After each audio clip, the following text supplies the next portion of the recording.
שלום רב. לרגל יום הולדתי הראשון כתב לי סבי הנפלא ליאון קלישר מכתב. המכתב הזה ודאי לא יועד לאותו אירוע, כן? אלא לאירועים שיהיו לאחר מכן. ובמסגרת המכתב הוא כתב לי את התרשמותו כפי שהוא רואה אותי באותו שלב, ומה ראוי היה לדעתו שיהיה בעתיד לגביי. ואת סוף המכתב הוא חתם באמרה הבאה: ומה שלא יהיה אלוני, היה גבר. ושנים רבות לא הבנתי בדיוק למה הוא התכוון, עד ששמעתי את הרצאותיו של פרופסור ישעיהו ליבוביץ', שהדגיש פעם אחר פעם, כולל גם במאמר כתוב, כן, את אותו פסוק ראשון בשולחן ערוך היהודי, שמרכז את המצוות המעשיות, להבדיל ממשנה תורה של הרמב"ם, שכינס והכריע את ההתייחסות של המשנה ושל התלמוד, כולל לגבי עניינים שכבר לא היו רלוונטיים באורח מעשי, כגון קורבנות וכדומה בבית המקדש. ומכל מקום, הפסוק הראשון שהפך להיות אבן יסוד ביהדות, נאמר כך: התגבר כארי לקום בבוקר לעבודת אלוהים, או כאמרתו של פרופסור ליבוביץ', התגבר כארי לקום בבוקר לעבודת השם. ואומר פרופסור ליבוביץ' במאמר ידוע שלו בעניין הזה, שלא נאמר בשולחן ערוך התגבר כארי לקום בבוקר להבין את העולם, או להבין איך העולם נברא, מתי הוא נברא וכדומה וכדומה וכדומה, אלא לעבודת אלוהים.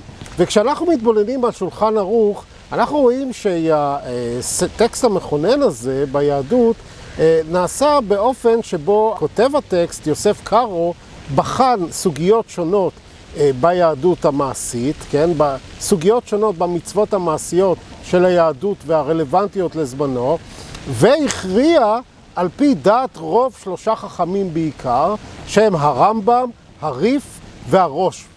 אלה חכמים של ימי הביניים יותר מאוחרים, בין 1000 ל-1200, משהו בסגנון הזה, 1000 ל-1300 אחרי הספירה. וככל שהוא ראה שאין הכרעת רוב של אותם חכמים, הרי שהוא ניגש לחכמים אחרים, וביניהם הרמב"ן, הרשב"א ואחרים, והכריע על פי הדעה שנראתה לו הדעה הנכונה. ובכן, כפי שאמרתי לכם בשיחה הקודמת, נשאלת השאלה מהי עבודת אלוהים. עבודת אלוהים לפי דעת רוב חכמים, כלומר לגבי המצוות המעשיות שנגזרות מהתורה שבעל פה, היא אכן עיקר העיקרים ביהדות, ומנגד באמונה הישראלית ובדת הישראלית, כלומר ההיבט המעשי של האמונה הישראלית, הדרך הראויה היא דרך של הוכחה, של מופת, של אמת, ולא דרך של רוב, של חכמים גדולים ככל שיהיו. ואותה עבודת אלוהים היא עבודת האמת. היא כוללת את המציאות שמעבר למציאות היש, שיצרה את מציאות היש, ושכוללת את מציאות היש, היא מציאות אלוהים, היא האמת כולה. ולכן, אותה טענה של פרופסור ליבוביץ', שאותו פתגם נפלא, התגבר כארי לקום בבוקר לעבודת השם או לעבודת אלוהים, שלא מדובר כאן בלהבין את העולם, אלא לפעול על פי אותם מצוות, אותה אובייקטיפיקציה של הדת היהודית, היא אכן אחת הבעיות המרכזיות של הדת היהודית. מפני שעבודת האמת כוללת גם את הבנת העולם, כוללת גם את הבנת המוסר, כוללת גם את הבנת האמונה באורח מופתי, בדרך האמת, באורח אוניברסלי, מופתי, באורח ישראלי. ומוטיב הגבורה באמונה הישראלית נובע הישר מאותו רגע מכונן אל מול הכאוס, אל מול הבלגן, אל מול אי הסדר, אל מול החושך, אותו רגע מכונן של הכרעה תבונית, רצונית, עליונה, מופתית, כן? לפעול בדרך של אור. אותו רגע מכונן של ויאמר יהי אור ויהי אור. אותו רגע מכונן של אור.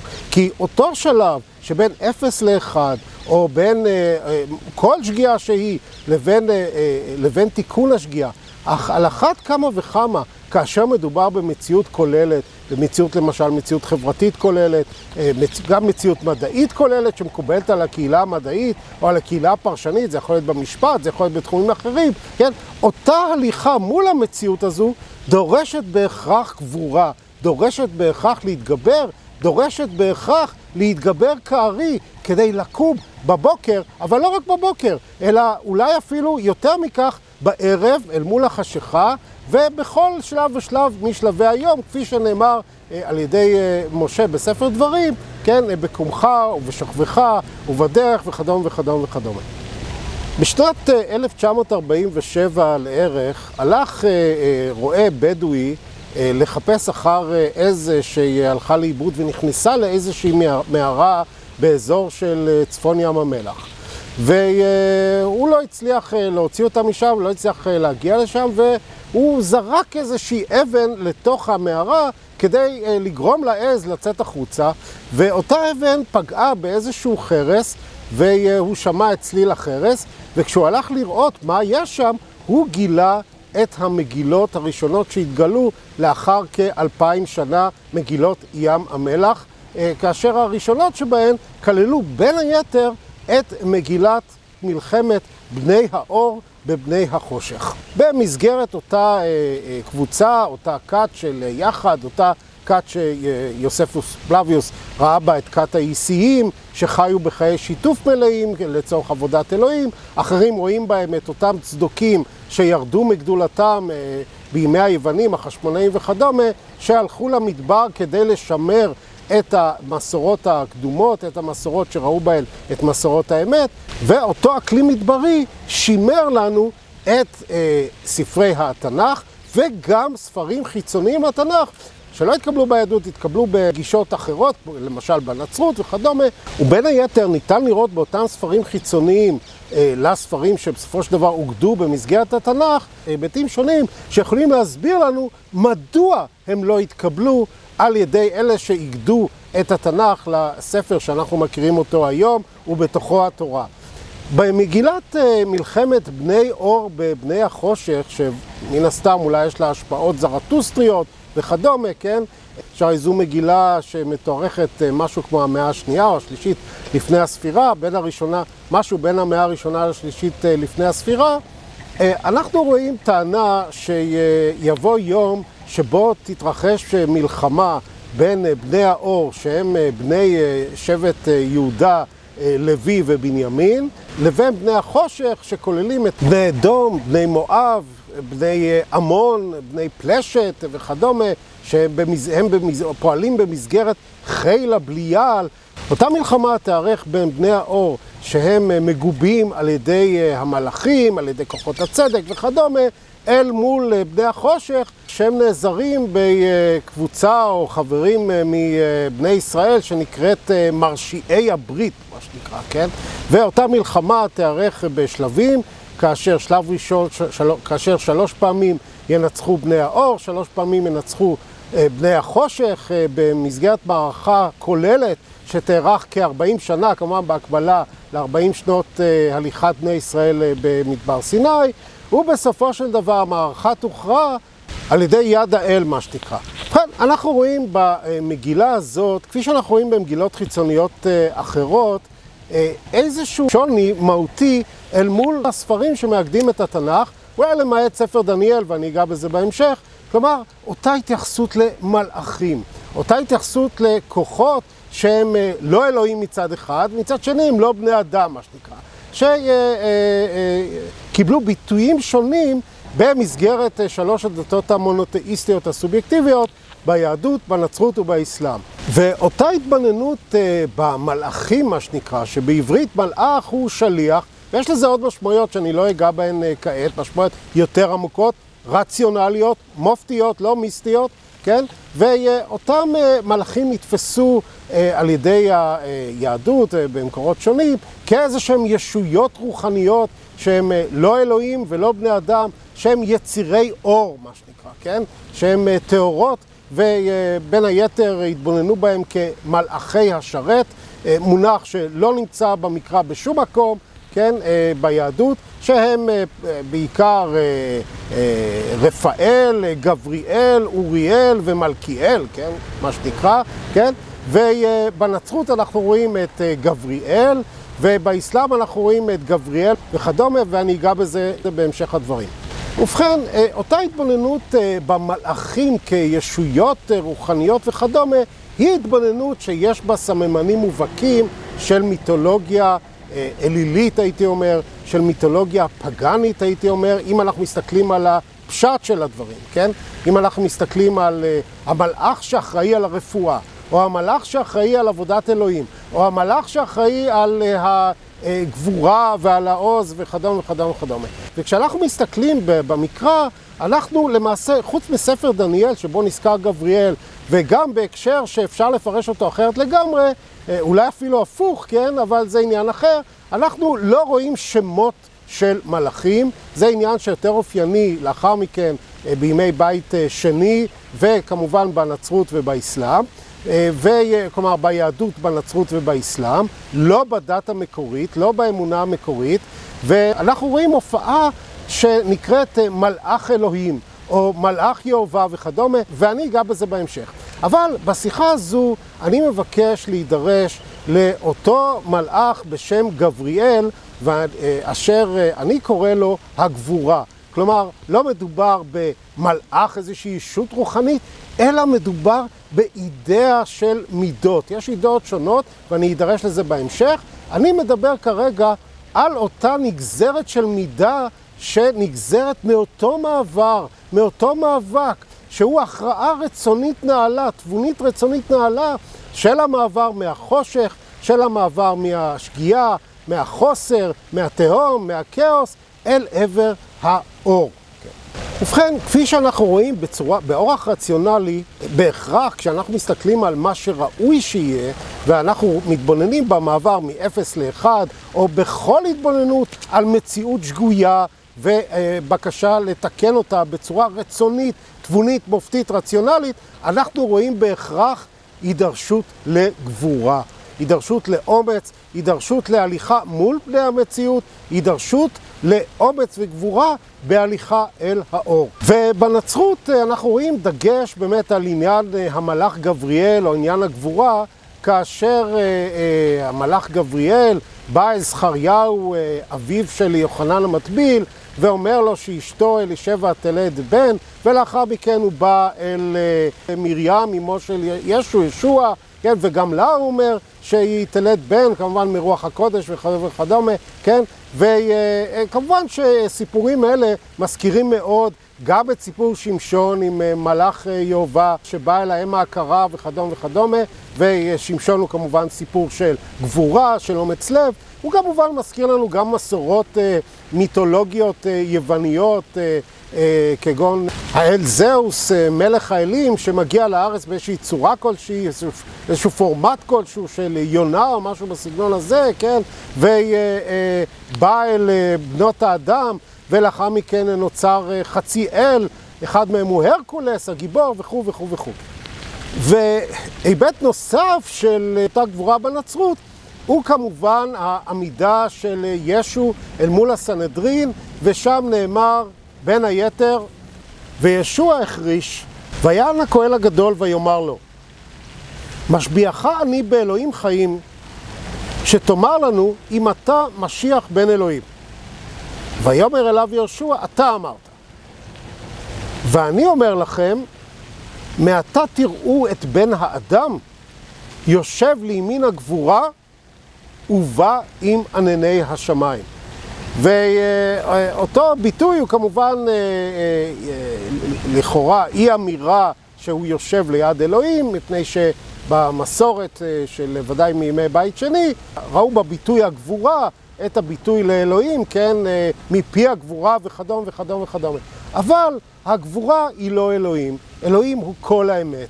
והגבורה היא אותה מידה שדרושה כדי להתקדם בדרך האמת אל מול מציאות שהיא אינה מצויה בדרך האמת בהכרח, ולעיתים בצורה מתונה יותר, והרבה פעמים בצורה מאוד מאוד קיצונית, בכל מישורי המחשבה, במישור המדע, במישור המוסר, ובמישור האמונה, ועל אחת כמה וכמה בעת המודרנית, שבה המדע הולך ומתקדם, והאמונה והפילוסופיה הולכות מדחי לדחי, והאמונה הישראלית באה כדי לתקן את המצב הזה ולהחזירו לאשורו. איך אומרים? לתקן את המצב הזה מעיקרו, ולהחזיר את אותם מימדים של המחשבה האנושית, אותם מימדים נעלים, לדרכם הראויה, לדרך האמת, לדרך הישראלית. וכשאנחנו מתבוננים בקוראן, באסלאם, הרי שהקוראן אומר לנו שהבשורות או הסורות, ההתגלויות של מוחמד ניתנו לו על ידי המלאך גבריאל. וכך נאמר בין היתר בפרשת הפרה, צא אמור, מי זה אויב גבריאל? הלא הוא אשר הורידו. בלבבך וברצון אלוהים, לקיים את אשר לפניו, ואורח מישרים ובשורה למאמינים. מי זה אויב אלוהים? מי זה אויב אלוהים? ומלאכיו ושליחיו, וגבריאל ומיכאל. אכן, איוב יאהב אלוהים את הכופרים. ובכן, ההתבוננות הזאת במלאכים, כן, כישויות רוחניות וכדומה, שמאפיינת הן את היהדות, הן את הנצרות והן את האסלאם, היא בעיה. היא בעיה מבחינת האמונה האוניברסלית, מבחינת האמונה המופתית. מאחר ואין שום ישויות מעבר לאלוהים, אין דבר כזה מבחינה רציונלית. אלה שרידים של אמונות אליליות, שרידים של אמונות פגניות, ואיש באמונתו יחיה בהיבט הזה, אבל הדרך היא צדיק באמונתו יחיה. ומכאן אני רוצה לגעת במספר מילים במידות שמקובלות על ידי האמונות המונותאיסטיות הסובייקטיביות, וכדי להתקדם לעבר המידות האוניברסליות, הרציונליות, הראויות, על פי האמונה הישראלית, שהן נגזרת רציונלית למציאות האמת. כן, אם אנחנו מתבוננים בערך המידות הטובות בוויקיפדיה, הרי שאנחנו רואים מספר התבוננויות במקרא, מהן אותן מידות טובות. אגב, לא בתורה, אלא במקרא. התבוננות אחת היא מיוחסת לדוד המלך בספר תהילים בפרק ט"ו. ושם נאמר, הולך תמים, הוא פועל צדק ודובר אמת בלבבו, לא רגל על לשונו, לא עשה לרעהו רעה, וחרפה לא נשא על קרובו. נבזה בעיניו נמאס, ואת יראי יהובה יכבד. נשבע להרע ולא ימר, כספו לא נתן בנשך, ושוחד על נקי לא לקח. תספרו אתם בכמה מידות מדובר. מכל מקום גבורה אנחנו לא רואים פה, אם כי אפשר לומר שכל אחת ואחת מהמידות האלה דורשת גבורה, כן? זה אפשר לומר. לעומתו, הנביא ישעיהו מעמיד בתחילה את המידות על 6 מידות. בישעיהו למ"ג. הולך צדקות ודובר מישרים. מואס בבצע משקות, נוער כפיו מתמוך שוחד, אוטם אוזנו משמוע דמים, ועוצם עיניו מראות רע. ולאחר מכן הנביא מיכה מעמיד אותנו על 3 מידות.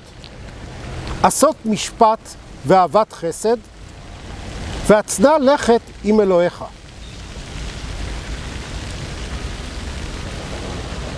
ואז ישעיהו נ"ו 2 מידות. שמרו משפט ועשו צדקה. טוב, זו הפרשנות של ויקיפדיה לעניין המידות, אבל אני בכל זאת מקריא את זה. ואז הם אומרים, בא חבקוק ומעמיד אותה על מידה אחת, צדיק באמונתו יחיה, וכפי שנאמר לו, תרשום את זה על לוח ותראה עוד חזון למועד, והוא מן הסתם לא ידע באותו זמן שמרטין לותר יאמץ את האמרה שלו, וכל ההתקדמות המודרנית, האמונית וגם המדעית שקשורה לכך, וגם הקפיטליסטית שקשורה לכך, התקדמו מאותו פסוק. ובכן, כשאנחנו מתבוננים באמונה הישראלית על המידות, אנחנו מתבוננים בהן באורח רציונלי.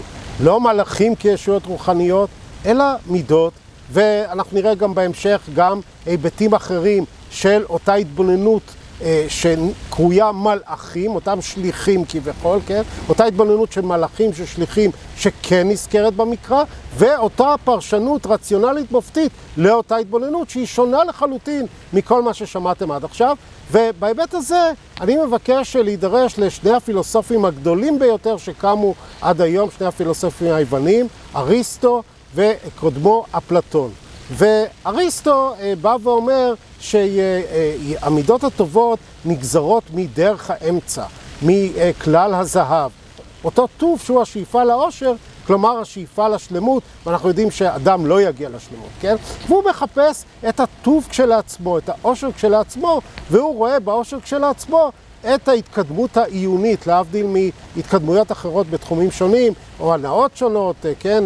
הנאות גשמיות, שהוא די בז להם, או הנאות אחרות, ובמסגרת אותו כלל זהב, אותה דרך אמצע, הוא מגיע למספר מידות מרכזיות, ובהן אומץ, מתינות, תבונה וצדק. ושוב, ההגעה לאותן מידות היא הגעה רציונלית, ואני לא נדרש כרגע לביקורת כלפי אותה השקפה, כן? אבל מכל מקום אנחנו יכולים לראות שוב ושוב, גם אם זה נאמר במפורש וגם אם זה לא נאמר במפורש, את אותו מוטיף של אומץ, שהוא לא אומץ לעשות כל דבר, שזו פזיזות, ולא אומץ לא לעשות שום דבר, שזו פחדנות, אלא אומץ של מתינות, של התבוננות בדברים, ושל הליכה מול הדברים, כך טוען אריסטו. אני סבור שישנם ממדים שהאומץ נגזר בין היתר מאותה מציאות. אם מדובר בתיקון מודרג, מתון, אל מול שגיאה מתונה מודרגת, אז דרוש אומץ מסוג מסוים. ואם מדובר בתיקון מסוג הליכה מול המציאות החברתית כולה וכדומה, או מול השגיאה המדעית של כל הקהילה הפרשנית, בין אם זה במדע ובין אם זה במשפט, אז דרושה גבורה מסוג אחר לגמרי, כן? ובהקשר הזה, מן הראוי לציין את אותם דברים נפלאים של פרופסור ישעיהו ליבוביץ', שבא ואומר שאדוארד גיבון טען שההיסטוריה היא כל הפשעים וכל העוונות וכל השיגעונות של בני אדם כלפי בני אדם אחרים, ושיש להוסיף לזה עוד משהו, שהם גם כל המאבקים מולם. המאבקים מול הפשעים ומול העוונות ומול השיגעונות, או במילים אחרות מול השגיאה, כן? ומול השגיאה של המציאות החברתית, מול השגיאה בכלל. ובהקשר שלנו, לגבי אותה גבורה, לגבי אותו התגבר, למרות שהוא רואה את ההתגבר בהקשר אחר של קיום המצוות על פי ההלכה, עול תורה ומצוות וכדומה, הרי שישעיהו ליבוביץ' בא ואומר לנו שישנה גבורה מסוג מסוים, כגון הגבורה בקרב של הגיבור שנלחם במלחמה, וישנה גבורה אחרת של העני שמשיב אבדה, ובעיניו הגבורה של העני שמשיב אבדה היא גבורה הרבה יותר גדולה מזה של הגיבור במלחמה, מפני שאותו גיבור במלחמה יכול להיות בחיים האזרחיים גם פוש-אפ של סמים או סרסור של זונות וכדומה, כמיטב ביטוייו של פרופסור ישעיהו ליבוביץ'. ולעומת זאת, העני שמשיב אבדה, למרות עוניו, לא יהיה פוש-אפ של סמים וסרסור של זונות וכדומה. ואכן אני חושב שאותה התבוננות באותה גבורה, אותה התבוננות שמכוונת לעבר הנגזרת הרציונלית של המעבר מהחושך אל האור, של המעבר מההיעדר, מהשגיאה, מהכאוס, מהתהום, מהתוהו ובוהו, אל אותה הכרעה רצונית תבונית, הכרת האור, של הליכה אל האור, אותה הכרעה של התמודדות, של מאבק, שהוא קודם כל מאבק של רעיון, אל מול מציאות שמצויה בחושך, שמצויה בכאוס, שמצויה בתהום. ולעומת אריסטו, הרי שאפלטון, שהוא המורה של אריסטו, כן, נדרש למידות בצורה שונה לחלוטין. הוא לא מחליט על איזשהו מושג של עושר, ואז מתחיל לנתח אותו ולהגיע ממנו לתובנות, אלא הוא טוען שישנן שתי התבוננויות שכליות, מחשבתיות תבוניות. התבוננות אחת היא התבוננות של המחשבה אל מול החושים, כן? זה המחשבה שאנחנו יכולים לראות, אנחנו מזהים את המציאות, אנחנו בוחנים את המציאות, אנחנו בודקים את המציאות, אנחנו פועלים לפי החושים וכדומה וכדומה, מסיקים מסקנות לפי מה שאנחנו רואים וכדומה, ולעומת זאת ישנה ישנם ההיבטים של המחשבה העיונית הטהורה, הם ההיבטים של האידאות, כפי שהוא קורא לכך, כן? אלה היבטים שאינם קשורים בחושים, אלא הם קשורים בהכרה תבונית טהורה, עניין שמאוד מזכיר בהיבטים מסוימים את קאנט בביקורת התבונה הטהורה. והניתוח הפנטסטי של אפלטון מתקשר אל אותה בשורה, אל אותו שיעור קודם במסגרת משל השמש או משל המערה. אנחנו במסגרת החושים קולטים את המציאות, אבל המציאות היא לא מה שהיא באמת, היא הצל של האמת, כן? היא הצללים של האמת. אנחנו למעשה מצויים בתוך מערה חשוכה, שאולי יש בה קצת אור ואנחנו רואים צללים של האמת, אבל אנחנו לא רואים את האמת. ותפקידו של הפילוסוף הוא לחשוף את האמת, הוא לצאת מהמערה, לחשוף את האמת באמצעות אורה של השמש, ואז לחזור אל המערה ולהסביר לאלה שמצויים בחושך מהי האמת.